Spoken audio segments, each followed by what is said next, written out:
Buzzing Zero time though. What's up, everybody? It's Rich. I'm back with another episode of Behind the Counter 2.0 BTC 2.0. Thank you for all your support. This week I get to talk to one of my favorite artists, Dan Panosian. Check it out. Guys, everybody welcome Dan Panosian. Dan, how are you? Good, I'm doing well. Thanks for inviting me. Hey, thanks for coming on, man. I've been a fan of yours for ages. Oh. Which I kind of want to get into, man. You've been doing this for such a long time, and your stuff has been getting better and better. Thanks. What's that little secret? I guess when you start off kind of as bad as I did, you can only go up. But I love comics and I love drawing, and I'm like a student of the game, I guess. So I'm constantly looking to up my game, and I'm always, with the age of the internet and social media and all these different platforms like Instagram and Twitter and Facebook, you get to see so many different art styles and such big variety. And I think, the publishers are starting to really diversify, what the artwork looks like. It's not like a house style anymore. It's almost anything goes, whatever's most appealing. And so you get so many different, styles to look at and learn from. So I'm always, going, can I put this in? Can I do that? Can I try that? It's fun. You touch on something that I kind of find very interesting that a lot of people don't really talk about anymore, is that house style. Mm-hmm. And I think in the last 2 to 3 years, we've had like an embarrassment of riches when it comes to like the big two and then your indie books, Yeah. Is that something that kind of gets you going? Like you mentioned being like a fan of comics and all that. Yeah. When I was a kid, there were you could see the comics everywhere, and but there was also books being published by Warren Publishing, like Creepy and Eerie, that you'd look at, and it would, they had a lot of Latin American artists or artists from the Philippines drawing, or just different styles that you just wouldn't see that maybe weren't appropriate as far as Marvel and DC Comics were concerned for their titles, but they found a perfect home with like Warren Publishing. And before that, I was too young for EC Comics, but that was a whole different age also. And then Mad Magazine, it was a little, obviously a little bit of a weird format. It's not comic books per se, it's cartoons. Yeah. But you had guys like Mark Drucker and Jack Davis, and as a fan of even comic books, you look at that stuff and you go, wow, there's something really cool here. I wouldn't want this guy drawing Superman necessarily, but when they do a parody of Superman, it's really awesome. Yeah, it worked. Like all those Mort Drucker Mads like definitely work. Like Wally Wood working over Harvey Kurtzman to produce some of those old EC comics that were, they were in Mad Magazine, and the combination of those two, that work that Harvey Kurtzman and Wally Wood did together was, it's just so perfect. I think that was the best combination of both of them, in my opinion. That's awesome. I think, like the Wally Wood thing is very interesting too, because I feel like he's still going to be studied ages from now, Yeah, he's definitely a pillar, from back then. He inspired a lot of people. He was kind of a workhorse. He had, he taught a lot of people, similar to someone like Neil Adams, or, obviously someone like Joe Kubert, who has an entire school teaching people for, a few generations there. But, Wally Wood had a pretty big studio, and I don't know about pretty big necessarily. I don't know the realities of that, but he did work with a lot of people, and they kind of graduated from working with him in a sense. Yeah, that's got to be an interesting transition too, because you're at home, you're in your studio, like it wasn't really ever like that per se, right? Like way back in the day. Yeah, the closest thing I had was Extreme Studios for a little bit. It's all these where I was pretty young myself, and still in my early 20s, and there's all, the guys that were working with me were even younger, but then there were a few veterans here and there, like Art Tiber and Mark Vasella, and some older guys in the studio, and maybe a few years older than me, but But it was interesting, certainly you're hearing everybody else's perspective and what inspires them. And there's a competitiveness, like a hopefully friendly competitiveness Right. among us. So I feel like it's a no-brainer, but you grew up a comic fan, right? Oh, yeah. I mean, my dad, he was a commercial artist, but he's one of those guys who always wanted to be in comic books, like or syndicated newspaper strips, which were, I mean, I guess they still have those, but he wanted to do that or comics. So he would bring me those giant science edition DC Treasury, whatever they're called. I think they're just called giant size, but we'd read those when I guess I was in the first grade or kindergarten. I was kind of captivated. Plus, I wanted to impress my father, so I wanted to be just like him, and maybe do something that he wanted to do. So was that's go ahead, sorry. Oh, I was going to say, oddly enough, when I decided I wanted to be an artist, he was like, "No, don't do that. It's a horrible job." Was there that immediate spark as soon as you could start reading and picking up books that you were like, "Hey, I'm going to be an artist"? I think it dawned on me that I could do it. There was a thing called the Marvel Tryout book, which I'm sure you've heard of, and for every Marvel fan has, and it kind of explained how to do comics from the ground up, from the writing to the penciling, inking, lettering, and coloring. And so I sent samples into Marvel at age 14, and I got a lot of feedback from Marvel, from a submission editor named Len Kaminsky. And he was really generous with the amount of feedback. Like, he was like, "Well, this is how much money you can make. This is the insurance policies we have, and you're almost there." I think they thought I was a lot older than I was. Or maybe they didn't, I don't know, but I looked at that and I was like, wow, at age 14, I think I was in the 8th grade. Maybe I was going to start freshman year in high school, but it was, it's that coming of age thing. It's you're transitioning from a child to teenager. And as a teenager, you're looking like, I'm almost an adult. I'm smarter than these adults. But that kind of gave me hope, and it legitimized my dreams. And I knew from there, this is what I'm going to do. That must have been something, because, like, we kind of forget that the internet is a thing. So like pre-internet, you're in high school and you're getting a letter from Marvel. That must have been friggin' fantastic, huh? Oh, it didn't seem, real. I would send in phony letters to Marvel, letters with drawings pretending I was Bill Sienkiewicz, Simon Bisley, I would try all this, Steve Ditko, I would try all these art styles and send them in as a joke. And then to actually get legitimate feedback from them was pretty spectacular. I started doing smaller companies. I would work for smaller companies like Blackthorn, which did BattleTech, and then Malibu, which later Marvel bought. They had also a subdivision called Eternity Comics. Yeah, I worked with writers like Evan Dorkin, who were already, adults and semi-established in the business even at that time.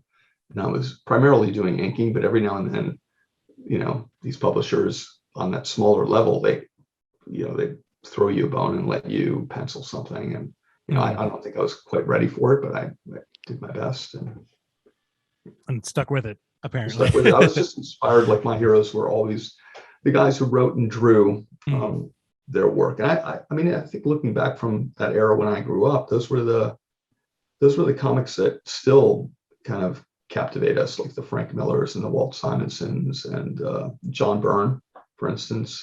John Byrne was a big influence, and I wanted to do the same thing those three guys did. That's an interesting juxtaposition between writing and art, because you named, I always felt like that group of dudes is like standing on the top of the mountain in a certain regard, sure. Because like you said, like, you always like the guys who could write and draw, and it's, I don't know why. Maybe I don't know. It was a singular vision. And if you look back at John Byrne during that era, he was doing just about anything he wanted. But I had a subscription to Fantastic Four. I had a subscription to Daredevil when Frank Miller and Klaus Janson were doing it. I had a subscription to Thor when Walt Simonson was doing it. So those were the most popular books, aside from the famous ones like Watchmen coming out, but those were the big titles Yeah. back then. Obviously X-Men, and you'd have it felt like, I don't know if Claremont would agree, but certainly John Byrne was inserting himself in the plots, and he had this itch to write, and he was cutting his teeth there, working together. There's that pocket of those comics in the 80s that are just like such a gold mine, amongst all the other stuff that was coming really out at the something time. special. Yeah. It's interesting to like kind of unpack that too, because those were my brother's comics when I was a kid, so that was the stuff that he treasured. And then as an adult, I'm like, wow, this is like, even with I have like a pretty decent collection, and I'll go through stuff sometimes. I'll be like, this is like an insane kind of like heyday, that kind of hit like around like 85, 86, 87. Yeah. Now, do you think it was easier to break into comics when you did as opposed to now? I think it's the same. I think that you have to show a publisher, I guess an editor, that you can do the job. And I guess one of the benefits of having my father be in the commercial art field is like you have to look at your work and put yourself in the shoes of an editor and say, looking at it critically, could you see this in a Marvel comic or DC comic or Dark Horse or Image or Boom comic? Like, is it good enough? Does it stack up? Is it good enough? Is it just good enough? Is it good enough as the worst guy or girl they've ever hired? Or does it fall somewhere in the middle? And you want to at least be somewhere in the middle. You want to definitely, if you're hireable and you can make deadlines, you'll have work. The biggest problem artists have is getting the assignment, which is like you celebrate, and it's like, when you get a text message and someone puts the special effects on and all the balloons and go off. That's the wonderful part. The tough part is actually sitting down in a room like this or any room and all by yourself and motivating yourself to actually finish the project. So I think that's where anybody, they always say artists are lazy. They're not. It's just it's a tough discipline to master, and it's easy to get distracted by life, especially when you're making your own hours. Well, that's the thing. I think where it's a discipline and a craft. Now, are you? I'm going to try to make this almost like a two-part question. Are you now still putting in like 8 to 10 hour days? And what was the most you've ever like grinded out as an artist? Well, I would say the most I've ever grinded out, I would just not stop. I would just work all day and all night. And I just try not to put myself in a spot like that anymore. And I came from a mentality, again, my father, he's like, never turn down work. And it's still not, especially when it's concerning covers, it's hard for me to turn down a cover because it gets you out there and an editor is looking to you. And if they don't use you, they're going to find someone else. And, I think there's room enough for everybody to get work. I don't think it's exclusionary, but, you want to maintain a working relationship with an editor and be the one they call. I think it's an honor to do a cover. And it's kind of the glory position, if you will. So now, these days I do anywhere from 6 to maybe 10 hours a day. And it really varies. Like I can draw a page in a day. If I'm doing a cover, I'm penciling, inking, and coloring it in one day. And sometimes that'll take 10 hours. Sometimes it'll take, 6 hours. It really depends on how crazy I decided to go. And you're a traditionalist, right? Like as far as like it's pencil and ink as opposed to digital. Yeah. So I'm penciling and inking it. What I'll do is I'll pencil the thing. I'll import those pencils into the computer, into Photoshop. I'll tweak it maybe a little bit here and there. And I Wacom Cintiq, so I can draw right on the screen. And then I'll print that out. And then I'll lightbox that and hand ink it, and then scan that into the computer, and then color it either in Art Rage or in Photoshop. Sometimes I mix both. But yeah, it's after X amount of years, I have a good routine going, thank God. Is it easier now than it was 20 years ago for you? It is. I mean, It is, but like I said, I'm always trying to learn new things. Like, I was up last night just studying Dean Cornwell and trying to break down different aspects of how he drew and how he interprets light and shadow. And because that's all drawing. It's we're using lines or we're using color, but it's all how you see the form, and it's fun. I start looking at these books and I go, my pencil's right here. So I start drawing away, and, it's like continuing to teach yourself. That's awesome. You're, like I said at the beginning of this, I feel like your style, like I said, I've always been a fan. I feel like your style has evolved tremendously over the years. And I think more in the last couple of years, correct me if I'm wrong, I do get a sense that you may be inspired by a lot of classic films. Oh yeah, for sure. To me, I feel like that really comes across, especially in like the inked pages that you post online, where like I'll look at this stuff and be like, oh man, this, like, anything you draw could be like a movie poster from like, nice. It's like a classic movie poster, I have the benefit of having friends like Dave Johnson, who's he's won a few Eisners for just his covers alone, and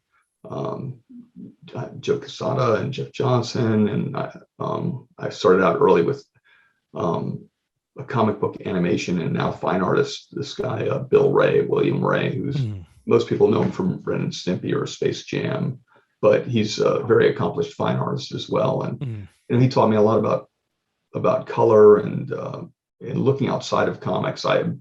As a kid, I would just look at comics, and my most exotic departure from that was, like I said, the Warren and Creepy magazines and Mad magazine. That was, and all those guys are looking at illustrators like Dean Cornwell and people like Charles Dana Gibson and Montgomery Flagg. The list goes on. I mean, there's so many different fantastic painters and illustrators, like Edward McGuinness, and that's where those guys, that's how they got so good, and it made sense, luckily. And so now I look to all that stuff.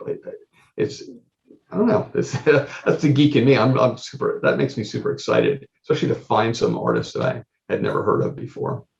Yeah, and there always is. Like I've been a lifelong fan. I've got this giant shelf system behind me, and there's like still stuff that I'll go somewhere and be like, oh man, I've never heard of this guy. Let me pick up like some stuff. It's like never ending almost. You mentioned Dave Johnson. You and he co-founded Drink and Draw, right? Yeah, the three of us, and Jeff Johnson. It's just a way for us all to hang out back then.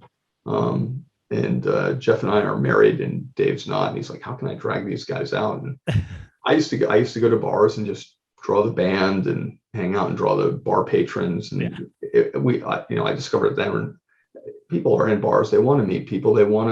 You're there to socialize. Otherwise, you can drink at home. So it was a good, icebreaker, I guess. People love to see that, and they're like, "Can you draw me?"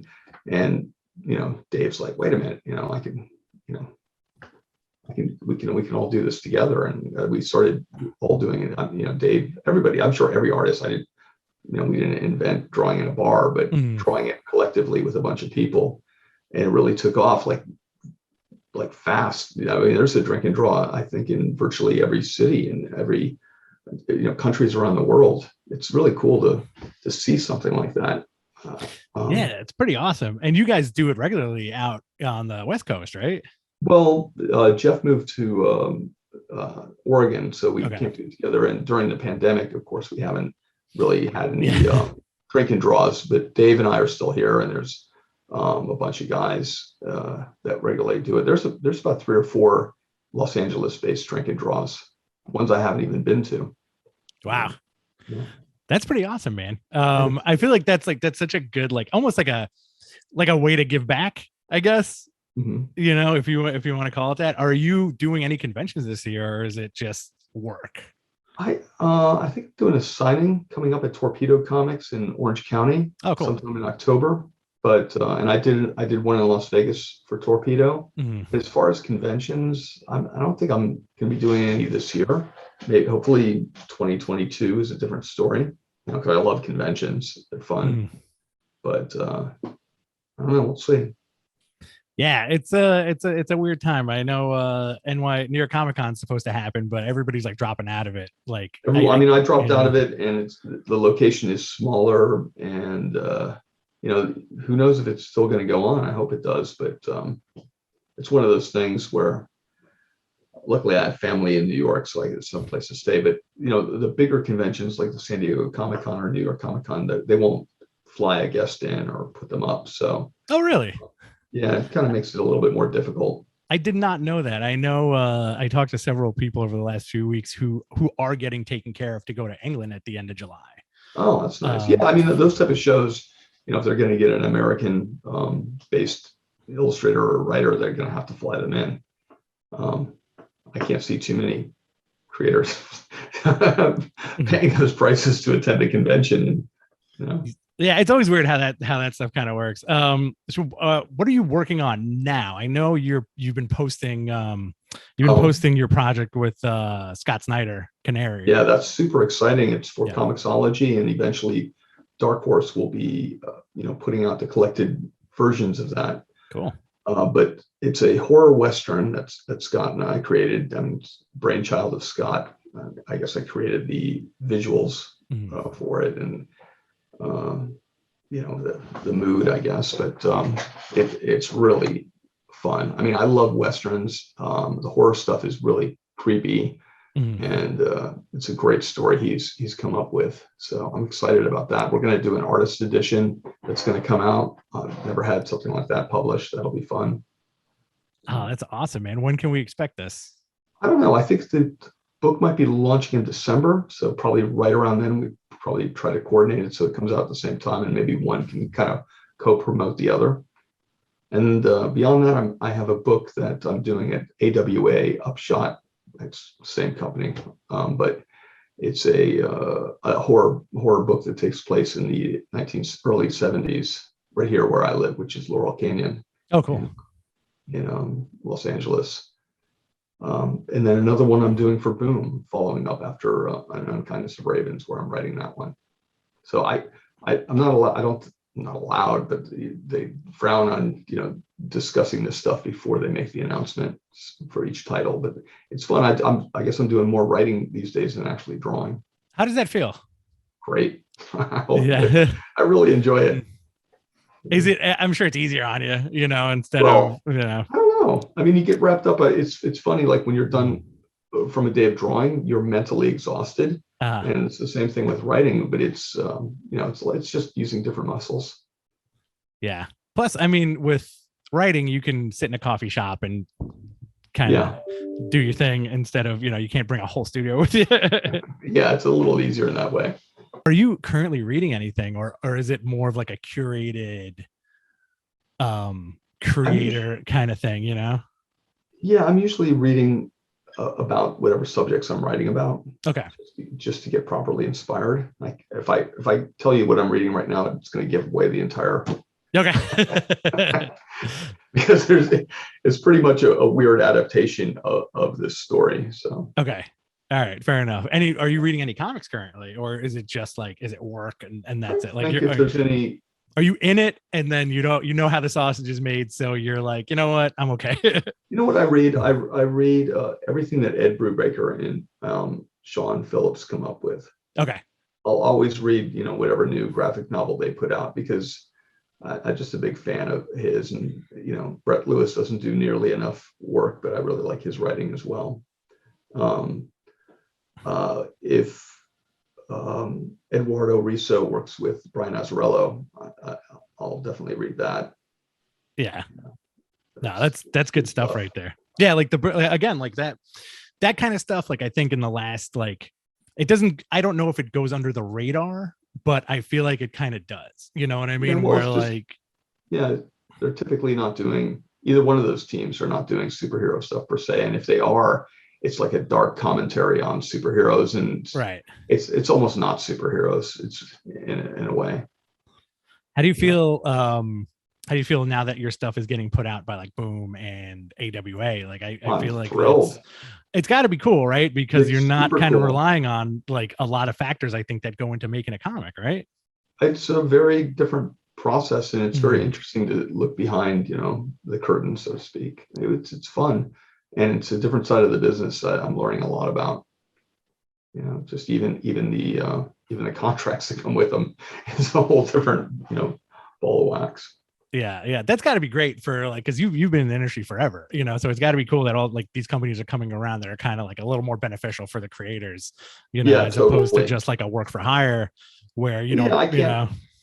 I'd love, I have like story ideas like most guys for mainstream characters that I'd love to yeah, get to, but I can't come to them with something like an Unkindness of Ravens or Slots because right. they're not in the business to do that. They're in the business to sell Spider-Man or Wolverine or Carnage. That's their thing. They're not gonna. I'm not the next Stan Lee as far as they're concerned. Yeah. Like, dude, I did love your stuff, your recent stuff on Conan. I think from I want to say 2019. I did some covers. I think what I'd love to Yeah. write and draw. My idea, I'd love to go to Marvel and ask them if I could write and draw backups for any of the Conan publications, where I could do 5 pages each month, and maybe at the end of the year it's collected into a comic book with maybe some additional pages. But it's a big ask. It seems kind of like a simple, fun thing, and they say yes immediately, but it's never that simple when it comes down to it. It's not a matter of Marvel like guarding the property. It's just their publishing schedule and how many pages they can get away with printing. And Yeah. so, but I'd like to see if that's something that could happen. Is that where the Urban Barbarian nickname comes from? It came from a girl I dated, and it was an insult, but I liked it.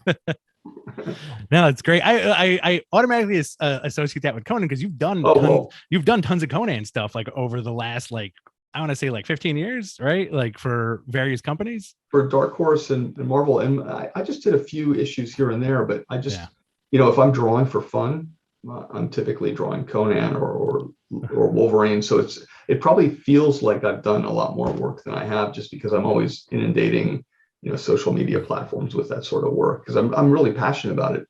Yeah. But on the flip side, because I'm so passionate about Conan and Red Sonja and those types of properties, because I grew up playing Dungeons and Dragons, is that I get a little stage fright. I get a little nervous drawing it. And I stiffen up.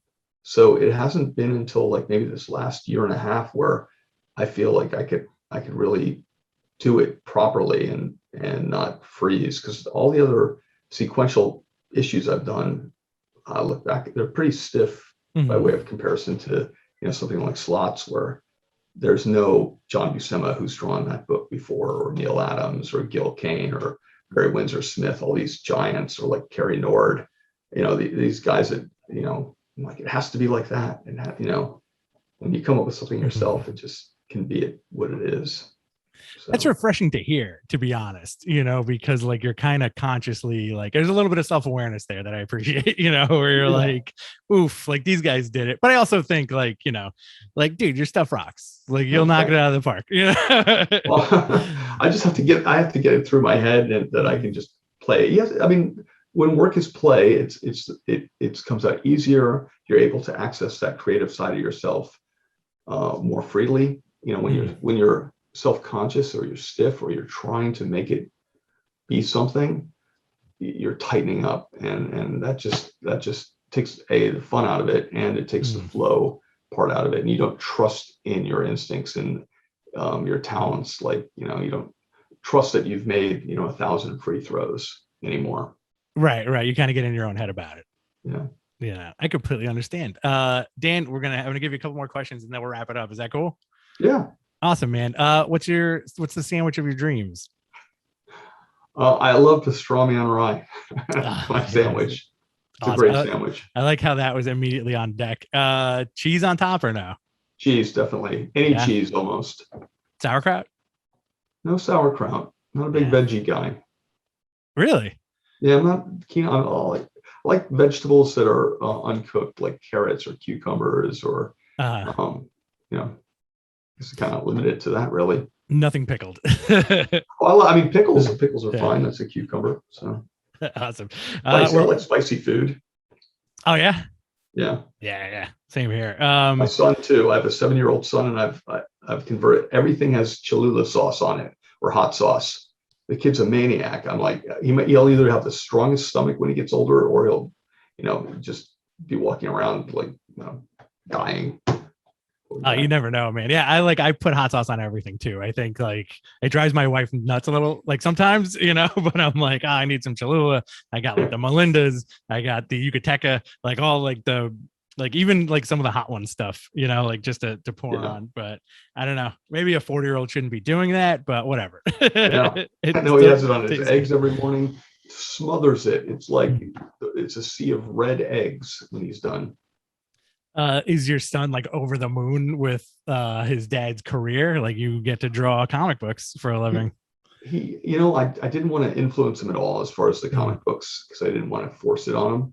But he came to it, just watching me do it, and he loves it. I have a little, I don't know if you can see that little blue area. Oh yeah, right there.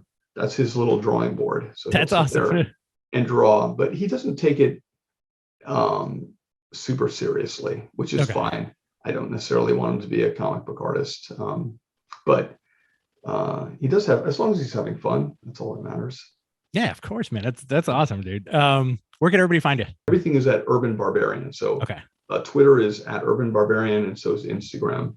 And I have a Facebook page, but I didn't get the fan page thing. Okay. And I tried to migrate my account to that, and it never quite works. But it's just my regular name, and even though the friend limit is reached on that, you can still do a follow. Cool, man. All right, I'm gonna put that out there for you. I'm sure Thank you. People are gonna want to get in touch. Thank you, dude. I really appreciate you coming on. I hope you had a decent enough time. I had a great time. Unfortunately I could talk about this like all day long, as my wife will attest. So. Yeah, I'm sure you're super busy, dude. Like I don't want to take up more of your time than necessary, but thank you again, man. Great talking to you. Same here, man. All right, Dan's an awesome guy. I had a lot of fun talking to him. We chatted a bit after the show as well. Very cool dude, and I can't wait to see what he has in store for the future. I'm very excited for Canary. Also, check him out. Follow him at Urban Barbarian. Check out his Facebook page. Give him a follow. Give him a like. And say hi to him if you see him. So this week, my books of the week are Batman Reptilian. Really love this insane story from Garth Ennis and Liam Sharp. This is a Black Label DC book, so it gets like a little adulty. But I do kind of wish this issue number 4 was thrust into Batman canon.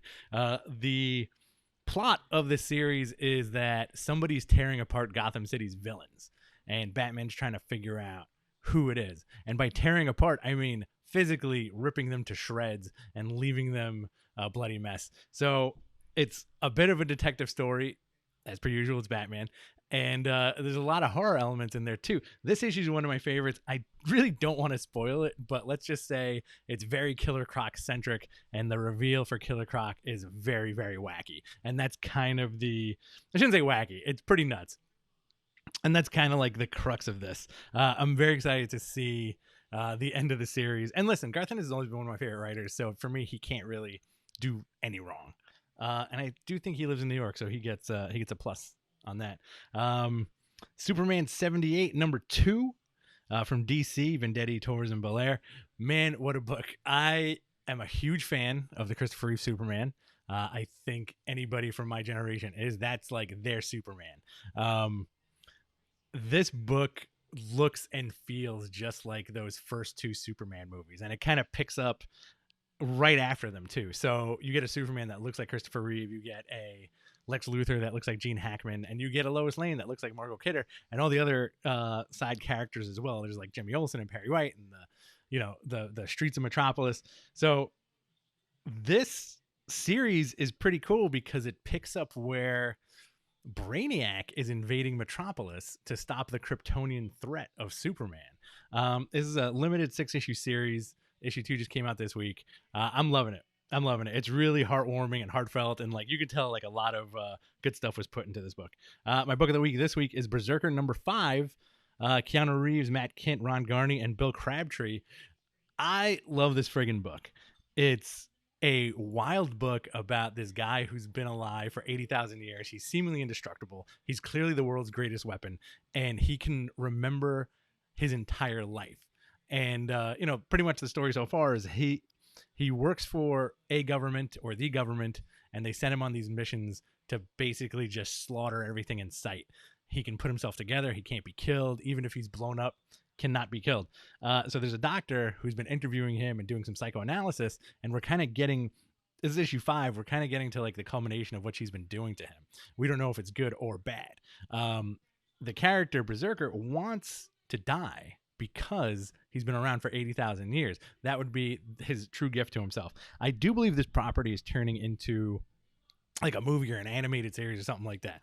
And if Keanu Reeves, since he's attached to the book, plays the character or does the voice, man, I'm sold. That guy is friggin' gold. I hope you guys are excited for Matrix 4 because I am.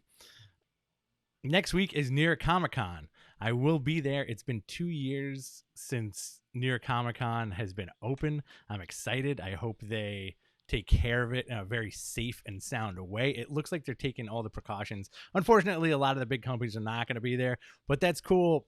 In my heart of hearts, I do think it might be like a more old school convention where you have a lot of retailers and a lot of artists. And for me, that would be great. Every year for the past 5 years, apart from 2020, I've been shooting for Dark Horse Comics at their booth. So I was like their booth photographer, which amazing gig.